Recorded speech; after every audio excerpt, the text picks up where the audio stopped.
All right, welcome guys to another session in the Mind Grid, and today the topic is waveform. This is a very interesting tool that helps you create waveforms for your hardware designs. And what we are going to be doing today is showcasing how this powerful tool that uses JSON-like format creates SVG and other PNG-like diagrams that you can then use in your functional specifications to make impressive descriptions. So without further ado, let's quickly look at a brief description of this tool. Waveform is a free and open source online diagramming tool waveform rendering engine that uses JavaScript, HTML5, and SVG to convert wave JSON input into SVG vector graphics. Wave JSON is an application of the JSON format, and the purpose of wave JSON is to provide compact exchange, blah, blah, blah. The engine uses waveform skin mechanism to render the complete picture. So that being said, today we are going to be talking about this example.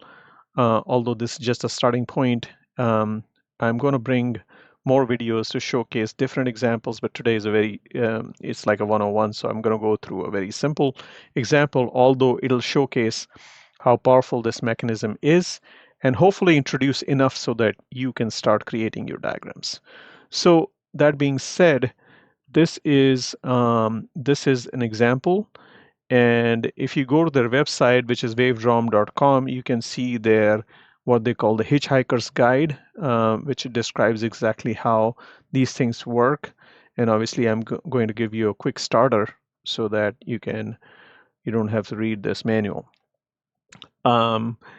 And so here's the description. So what I'm doing today is drawing a wave diagram with clock data and a bunch of control signals like start of frame, end of frame, and a tag that represents how many bytes are valid in any given clock cycle, because my data is 256 bits, which is 32 bytes long.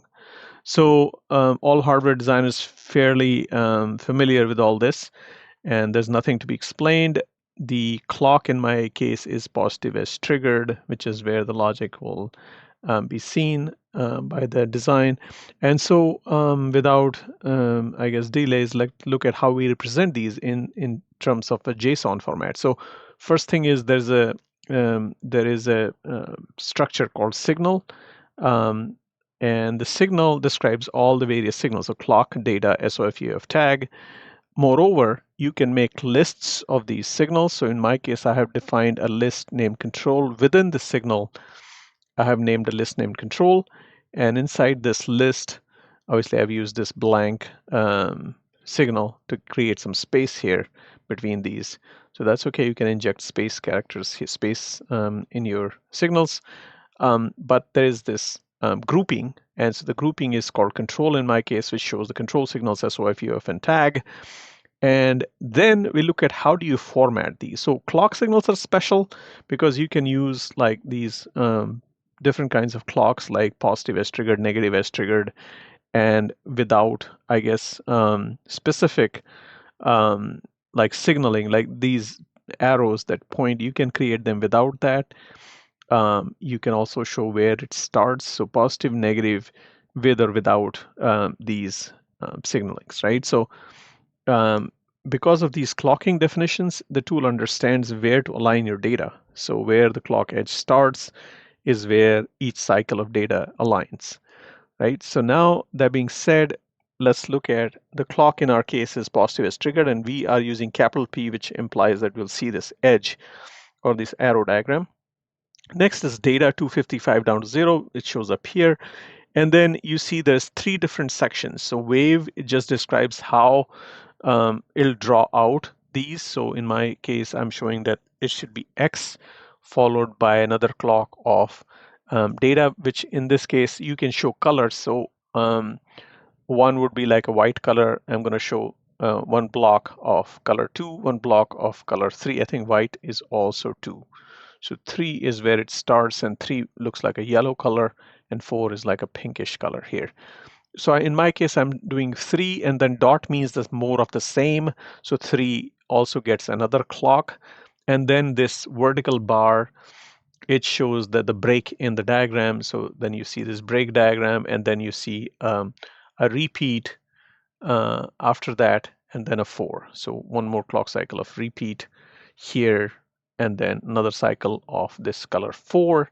Next is this section or this list, or this, sorry, not the list, but the other data structure, which is data. And data describes how to pack these, like when we said 2, 3, or 4, or you can also use equals, which will probably just use like a white color to represent them. But then when you say these, then you have to pick. So 2 will pick from this list, and the first would be head, so it'll use head.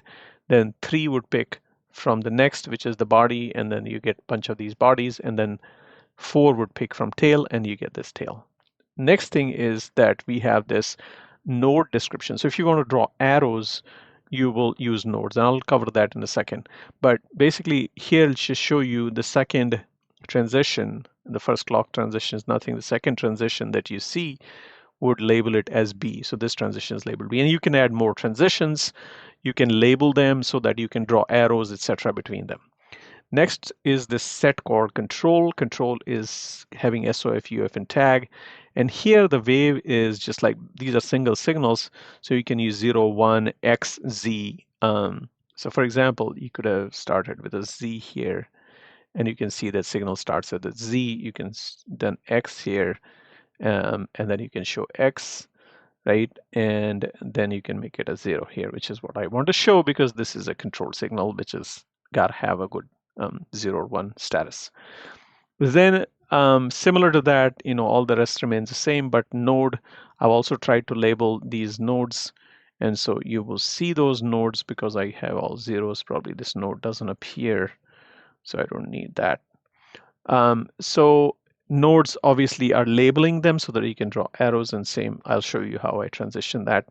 Then UF is showing the end of frame, which marks where the tail of the frame is. And so you can see that very similar. It'll show you where the ones are, where the zeros are. And then finally a tag. So tag looks kind of like data. I have an X in the beginning, and then I'm showing a color 2. I could make it color 3 maybe. And I'll show you like this color, and then more of the same, and then a break, and then more of the same, and then a 2 color. So 2, I could make it like a 5 maybe. So yeah, so that's showing the different color. I could make it a 3 maybe, or maybe a 4. That'll match the color of the tail.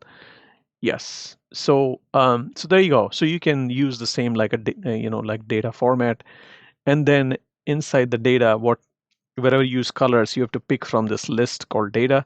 And I've showed 31 and 9, so it'll start picking from those. As it adds new elements, it'll pick from there. So beautiful representation. It just took me a few minutes to create this. It would have taken me half an hour to create this diagram and all these arrows and all the other stuff.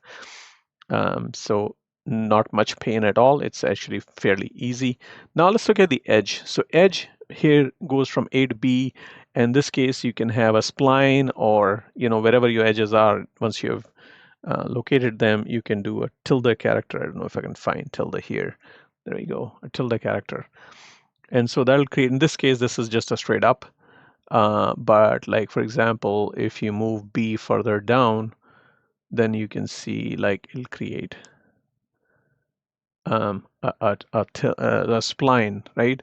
And then you can see that this is a spline, but you could also have created just a straight line, right? So whatever you prefer, you can also create like a different kind of spline, right?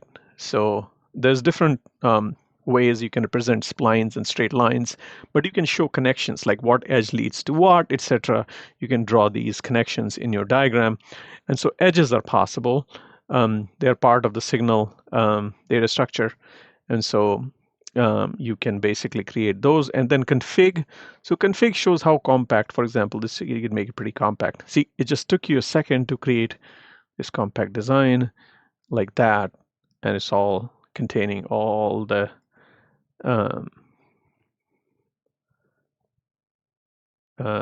so 3 is probably the best diagram. So this is manipulating the diagram fairly easily. So now we have created the diagram. All we have to do is now save it. So if you go here, you can export it as an SVG or a PNG, and then you should be able to pack it in your functional spec or a Word or whatever format you're storing your OpenOffice or etc. Google Docs. Wherever you want to use it, just inject these. And the nice thing is that next time you want to update this diagram, you don't have to go find your drawing tools, etc. You just have to come here and you can just change your text. And that's all it takes to regenerate the diagram. So all you have to do is save this text somewhere, which is what I do. Is I'm going to save this in my notepad somewhere. There you go, and save this. So the next time I have to come here and update it, then I can do so. So that is it for today. Very simple introduction to drawing waveform diagrams, which is what I wanted to show today. And hopefully you enjoyed this. If you did, give me a thumbs up, subscribe to my channel if you haven't, and I'll be back with more such interesting videos that make your design and documentation more efficient and more enjoyable. Thanks a lot for watching. See you another time. Bye-bye.